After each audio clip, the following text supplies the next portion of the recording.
ஆயுர்வேதம் ஒரு பொக்கிஷம், நம் ஆயுள் நீட்டக்கும் அற்புதம்.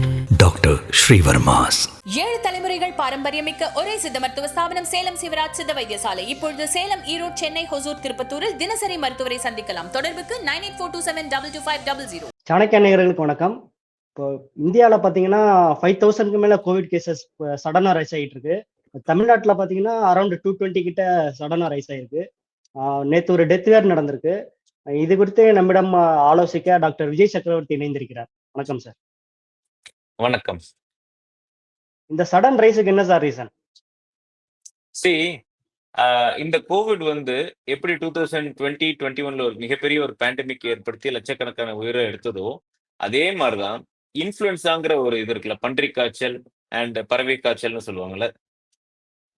1918ல மிகப்பெரிய ஒரு பேண்டமிக்கை ஏற்படுத்தி அதோட அது நிறுத்திக்கல.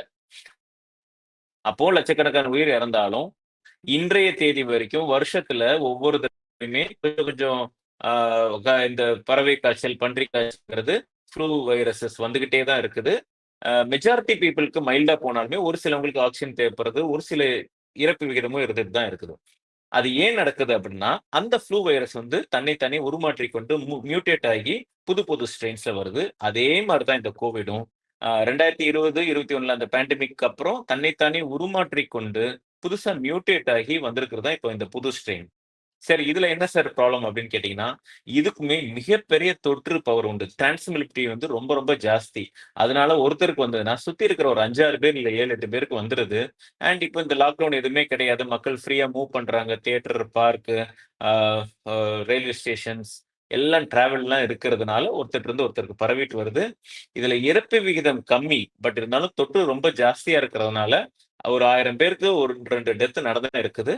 யாருக்கு டெத் நடக்குது அப்படின்னு பாத்தீங்கன்னா, உடல் ரொம்ப பருமனா இருக்கிறவங்களுக்கு, சுகர் இல்லைன்னா இருதய நோய், இல்ல ரொம்ப எக்ஸ்ட்ரீம் ஓல்டேஜ், கிட்னி ப்ராப்ளம்லாம் இருக்கிற அந்த கோமாபிட் கண்டிஷன் இருக்கிறவங்களுக்கு, எஸ்பெஷலி இந்த உடல் பருமனா இருக்கிறவங்களுக்குலாம் அது சிவியரான இன்ஃபெக்ஷன் ஏற்படுத்தக்கூடிய வாய்ப்புகள் இருக்குது. பட் மெஜாரிட்டி ஆஃப் த பீப்புளுக்கு மைல்டா தான் போயிடுது. Yes sir. இப்போ ஏற்கனவே வந்த அந்த டெல்டா, ஒமிக்ரான் அந்த வேரியன்ட்ஸுக்கும் இப்போ ரீசெண்டாக பார்த்துக்கிட்டு இருக்க அந்த LF7 NB 1.8.1 இந்த வேரியன்ட்ஸுக்கும் என்ன டிஃபரன்ஸ்? அது சிவியரிட்டி இதுக்கு எப்படி இருக்கு? சிவியாரிட்டி கிட்டத்தட்ட அதே மாதிரிதான். ஒமைக்ரான் ரொம்ப ரொம்ப மைல்டஸ்ட் ஃபார்ம். பட் இதுக்கு ஏற்கனவே சொன்ன மாதிரி தொற்று விகிதம் ரொம்ப ஜாஸ்தி இப்போ வந்திருக்கக்கூடிய அந்த ஸ்ட்ரெயினுக்கு. ஸோ நிறைய பேர், அது ஒரு 1000 பேரை பாதிச்சதுன்னா இது 1500 பேரை பாதிக்குது. ஸோ அப்படிங்கிறப்ப என்ன ஆயிடுது, நிறைய பேருக்கு தொற்றும் போது அதுல 1, 2 உயிர் இழப்புகள் கூட ஏற்பட வாய்ப்பு இருக்குது. ஸோ இதுக்கு தொற்று விகிதம் அதிக ஜாஸ்தி. பட் அந்த சிவியரிட்டி ஆஃப் த டிசீஸ் பொறுத்தவரை ஆல்மோஸ்ட் த சேம் தான். பழைய ஸ்ட்ரெயினுக்கு என்ன இருந்ததோ அதே தான். எஸ். இப்போ மற்ற வேரியன்ட்ஸை கம்பேர் பண்ணும்போது இதுக்கு புதுசா சிம்டம்ஸ் வித்தியாசமா எதுவும் வந்திருக்காது? சிம்டம்ஸ் எந்த விதத்திலையும் மாறவே படாது. ஒரு சாதாரண ஒரு நார்மல் வைரல் ஃபீவருக்கும், ஒரு கோவிடுக்கும், ஒரு பன்றி காய்ச்சலா இருக்கக்கூடிய இல்ல பறவை காய்ச்சலா இருக்கக்கூடிய அந்த ஃப்ளூ வைரஸ்க்கும் எந்த டிஃபரன்ஸுமே கிடையாது. அதே தொண்டை கரகரப்பு, உடம்பு வலி, ஜுரம், அசதி, தலைவலி, ஜாயிண்ட் பெயின்ஸ், இருமல், சளி இதெல்லாம் காமனா வரக்கூடியது. Apart from that loose motions, வயிற்று வலி வரலாம். பட் இதோட நின்றுச்சுன்னா எந்த பிரச்சனையுமே கிடையாது.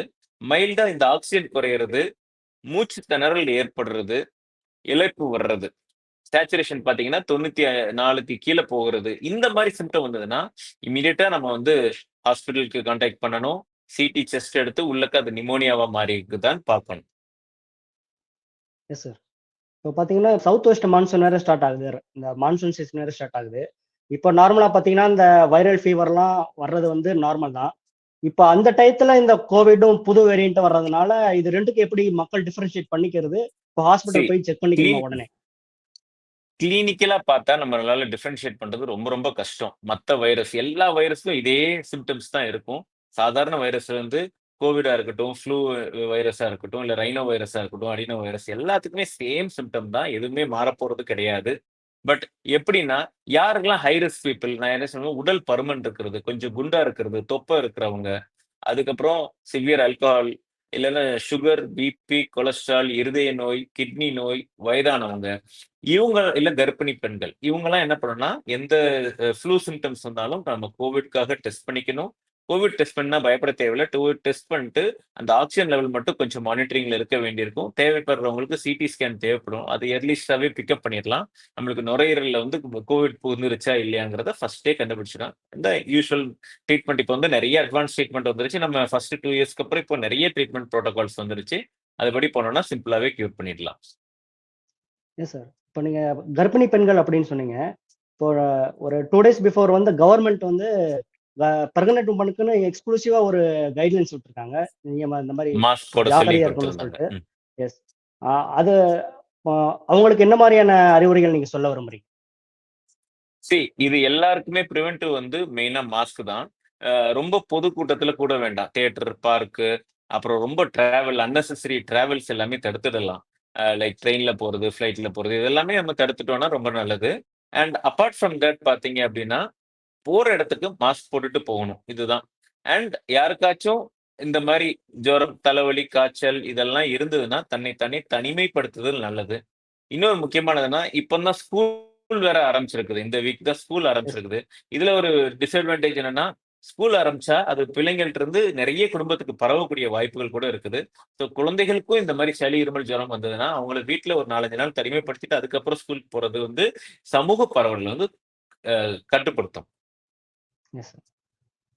உங்களுடைய நேரத்தை பகிர்ந்தமைக்கு மிக்க நன்றி. நன்றி.